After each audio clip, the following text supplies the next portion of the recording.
السلام علیکم ورحمۃ اللہ وبرکاتہ۔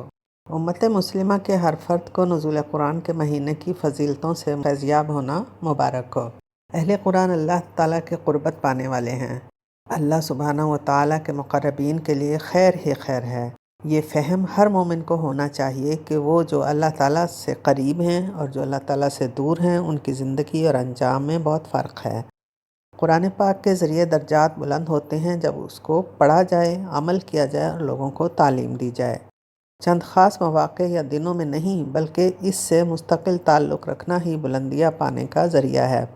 بدبخت ہے وہ جس کو قرآن پاک ملا اور اس کو پانے کے بعد عمل سے غافل رہا اور دنیا ہی کا ہو کر رہ گیا۔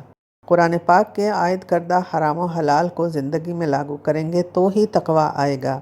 ہمیں ہر حال میں محتاط زندگی گزارنا ہے کہ بعض دفعہ جہنم میں جانے کے لیے کوئی ایک جملہ ہی کافی ہوتا ہے۔ بے شک دنیا غم و آلام کی جگہ ہے، مگر مومن کا سب سے بڑا غم آخرت کا غم ہوتا ہے۔ حقیقت یہ ہے کہ جس کو آخرت میں اپنا انجام دیکھنے کا یقین ہو، وہ غافل بیٹھ ہی نہیں سکتا، وہ تو عمل صالح کے لیے سرگرم ہو جاتا ہے۔ جتنا قرآن پاک کا علم زیادہ ہوتا جاتا ہے، آخرت کی فکر بڑھتی جاتی ہے۔ جس کو آخرت کا غم لگ جائے، اس کے لیے دنیا کے غم کم ہو جاتے ہیں۔ قرآن پاک پڑھنے اور پڑھانے والے بے خوف نہ ہو جائیں۔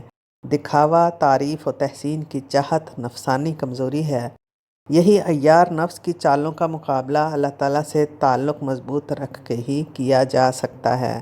دوسروں کو قرآن پاک کی تعلیم دیتے ہوئے دائمی استغفار کو نہ بھولیں۔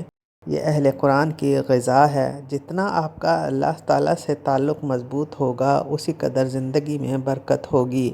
امت مسلمہ کو ذہن میں رکھتے ہوئے مختصر سی دعا ورد زبان رکھی جائے: اللہم ارحمنا بالقرآن العظیم، اللہم ارحمنا بالقرآن العظیم، اللہم ارحمنا بالقرآن العظیم، آمین۔